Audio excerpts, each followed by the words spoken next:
Selamat datang di channel Yunus Sobrun Official. Sahabat sekalian, dalam video kali ini saya akan membagikan tips dan trik bagaimana penginputan Indeks Desa Membangun atau IDM tahun 2020. Nah, di video kali ini saya akan jelaskan mulai dari awal sampai dengan akhir bagaimana cara penginputannya.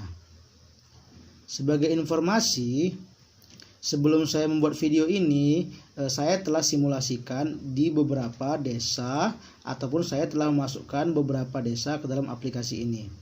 Nah, jadi dijamin setelah selesai menonton video ini, kalian akan bisa dan paham bagaimana cara penginputannya.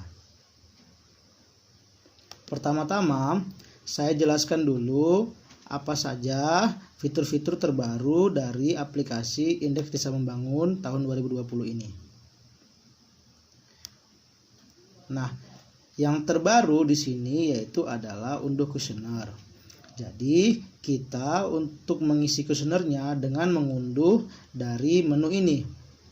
Jadi tidak perlu menunggu kuesioner kosong yang dibagikan dari pendamping desa ataupun tenaga ahli.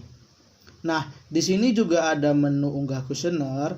Jadi kita bisa menginput datanya tidak secara manual ataupun kita unggah saja file yang sudah berisi jawaban dari kuesioner tersebut.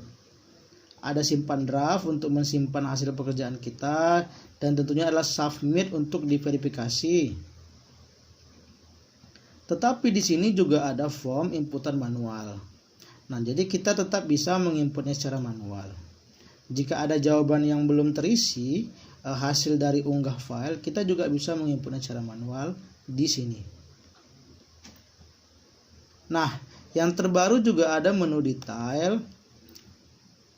Ketika kita klik di sini akan ditampilkan progres inputan kita. Mungkin ada yang bertanya-tanya ya, kenapa sudah terisi? Karena untuk IDM 2020, Kementerian sedikit membantu kita dalam penginputannya. Jadi, jawaban untuk IDM tahun 2019 sebagian sudah dimasukkan kemari. Nah, ada juga pertanyaan untuk seperti anggaran 2020 juga sudah dimasukkan kemari. Jadi kita tinggal mengeditnya atau mengupdate-nya saja.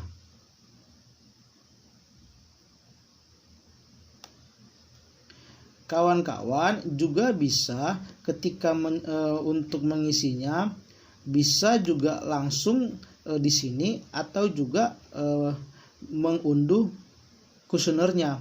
Jadi ada dua cara. Kalau jaringan internet bagus di desa, bisa langsung saja menginputnya di sini. Jadi tidak bolak-balik.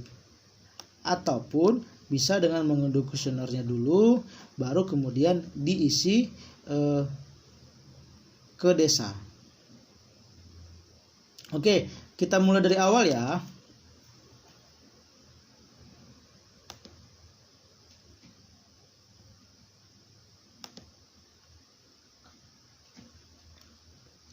Pertama-tama, sahabat sekalian harus masuk ke akun desa masing-masing.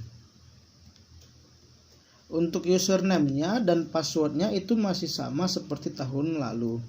Jadi bisa ditanyakan saja dengan tenaga ahli yang menangani di kabupaten kalian masing-masing. Kemudian kita pilih kuesioner. Lalu kita unduh kuesionernya.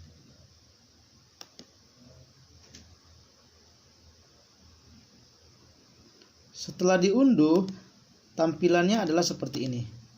Nah, bisa dilihat ya. Saya jelaskan beberapa tips dan trik bagaimana cara mengisinya. Karena di sini tidak sembarang diisi. Jadi kalau kita asal saja mengisinya, ada beberapa terjadi kekeliruan. Nah, jadi kita di sini semua jawabannya harus kita isi dengan penuh. Jadi tidak boleh ada satupun jawaban yang kosong. Nah, jadi kalau misalkan tidak ada jawabannya, jika dia pertanyaannya jawabannya diminta adalah angka, kita jawab dengan 0. Tapi jika pertanyaannya meminta jawaban tulisan atau teks, kita isinya dengan tanda penghubung. Nah, saya berikan beberapa kondisi yang terjadi agar kalian memahaminya dan tidak bingung ketika menginputnya.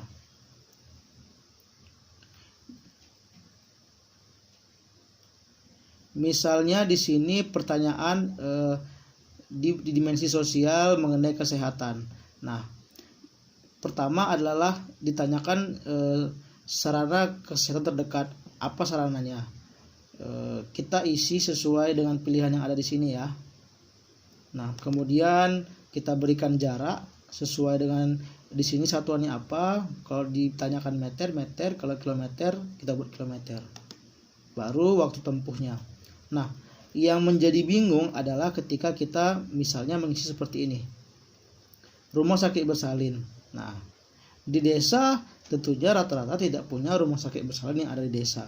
Jadi kita pilih jawabannya 0. Nah, tetapi jarak ke rumah sakit bersalin terdekat di sini harus terisi, tidak boleh dikosongkan. Jika dikosongkan, ketika ini kalian unggah, maka sistem menganggap bahwasanya jawaban itu belum diisi. Jadi kita mesti mengisinya. Nah, jadi kita di sini harus mengisi jarak ke rumah bersalin terdekat. Nah, biasanya kan itu ada di pusat-pusat kecamatan yang ramai ataupun di pusat kabupaten. Jadi kita harus mengisinya berapa jarak dari desa ke rumah sakit bersalin yang terdekat. Bisa di kabupaten ataupun di kecamatan yang cukup besar. Misalnya saya isi 300 meter, 5.000 meter. Oke, baru jaraknya misalnya 40 menit. Seperti itu. Jadi tidak boleh ada jawaban yang kosong. Nah, yang lain juga seperti itu bisa diperhatikan nanti ya satu persatu. Tidak boleh ada jawaban yang kosong. Cukup memudahkan ya. Jadi ketika kita masukkan ke form Excel, kita tinggal unggah, tidak input manual lagi. Misalnya di sini lagi ya, jumlah penyandang kebutuhan khusus karena tidak ada, bisa diisi saja dengan angka 0.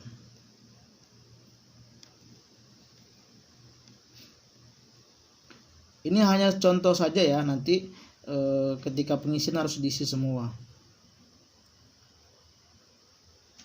Nah, termasuk di sini ya. Misalnya di sini kan ditanya itu apakah terdapat taman kanak-kanak di desa. 0 tidak ada, 1 ada. Kebetulan di sini tidak ada, kita tulis 0. Nah, tapi kita juga harus mengisi berapa jarak taman kanak-kanak atau TK terdekat. Berapa jaraknya? Nah, pastinya biasanya ada ya di kabupaten atau di kecamatan ataupun di kecamatan yang cukup besar itu pasti ada TK. Jadi kita taksir saja, kita hitung jaraknya dari desa ke lokasi TK terdekat. Termasuk misalnya juga RA ataupun Bustanul Anfal. Misalnya itu ya desanya di kabupatennya mayoritas penduduknya non muslim ya. RA itu kan punyanya biasanya itu punyanya muslim ya. Ya harus punyanya muslim. Nah, ya tulis saja kalau misalnya ternyata RA tidak ada di kabupaten itu, mesti di kabupaten sebelah, tulis saja jaraknya berapa dalam hitungan meter ya, dalam satuan meter. Tidak boleh ada jawaban yang kosong. Termasuk di sini misalnya di model sosial, misalnya di sini ini yang masih agak sedikit bingung. Misalnya ketersediaan ruang publik terbuka bagi warga tanpa perlu membayar, apakah ada atau tidak ada. Nah, di sini masih membingungkan sebenarnya. Jika jawabannya itu tidak ada, nah ditanyakan kembali yaitu kondisi ruang publik di desa, apakah baik terawat, kurang terawat atau tidak terawat. Nah, di sini masih membingungkan sebenarnya, tapi hal ini telah saya sampaikan ke ke kementerian melalui tenaga ahli yang menanganin IDM di provinsi saya. Untuk sementara bisa dikosongkan atau diisi saja bagaimana kondisi ruang publik yang ada terdekat walaupun tidak di desa. Termasuk ini ya, Karang Taruna misalnya ada atau tidak. Kalau ada tulis 1, baru berapa frekuensinya harus diisi. Nah, di sini juga ya, ini contoh yang lain, misalnya di sini tentang konflik. Ada nggak jumlah kejadian konflik lainnya selain yang disebutkan di A sampai dengan H? Jika tidak ada, maka tulis 0 dan lainnya sebutkan konflik lainnya yang tidak boleh kosong. Kita tulis tanda penghubung. Saya contohkan beberapa saja ya, yang ini akan sedikit membingungkan, ataupun beberapa permasalahan yang mungkin terjadi. Nah, ini sama seperti ini ya. Apakah ini 0 dan di sini diisi garis penghubung. Tidak boleh kosong. Nah, yang menjadi catatan penting juga yaitu di dimensi ekonomi. Misalnya di sini pertanyaannya adalah apakah terdapat produk unggulan desa? Jika jawabannya ada 1, baru tentunya kita isi apa produk unggulannya. Bisa dilihat di pilihannya, apa unggulan pertama dan apa unggulan kedua. Tapi jika di sini jawabannya tidak ada, 0, maka kita tetap harus mengisi produk unggulan pertama dan produk unggulan kedua.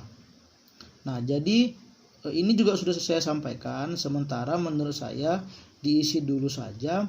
Di sini jawabannya adalah hasil tani ataupun produk yang hasil tani atau produk yang ada di desa, mana yang paling banyak pertama dan mana paling banyak kedua. Walaupun produk itu belum menjadi produk unggulan.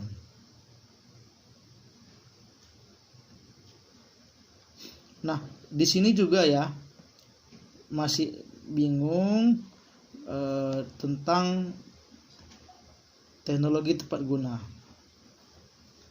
Di sini tidak boleh kosong, sahabat sekalian. Jadi untuk sementara diisi saja itu yang paling memungkinkan yang ada di desa. Oke. Silakan isi sampai selesai, sampai semua terisi. Tapi jika masih ada yang belum terisi, tidak usah khawatir, bisa kita save saja baru kita masuk ke aplikasi. Nanti di sana juga saya berikan tipsnya bagaimana agar mengetahui jawaban mana yang mungkin belum terisi ataupun terlewatkan. Oke? Kita simpan, tutup saja. Baru kita buka kembali aplikasinya, lalu kita unggah kuesioner. Oke, dilihat prosesnya sedang dimulai. Oke, untuk melihat hasil inputannya, tekan simpan draft. Nah, di sini akan terlihat prosesnya.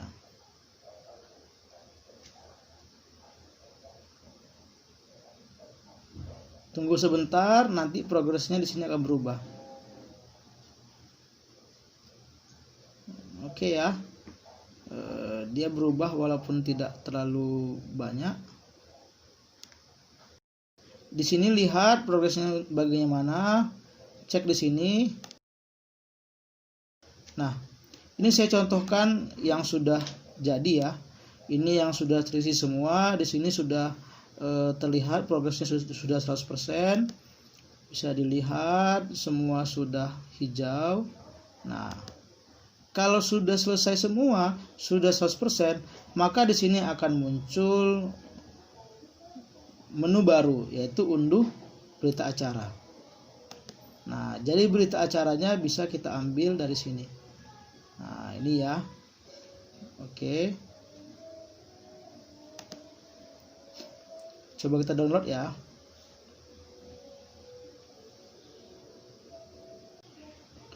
Kemudian kita submit verifikasi. Jika berita acara sudah selesai, karena berita acaranya harus diunggah sebelum bisa diverifikasi oleh akun kecamatan. Nah, bisa dilihat di sini. Oke, harus diunggah terlebih dahulu.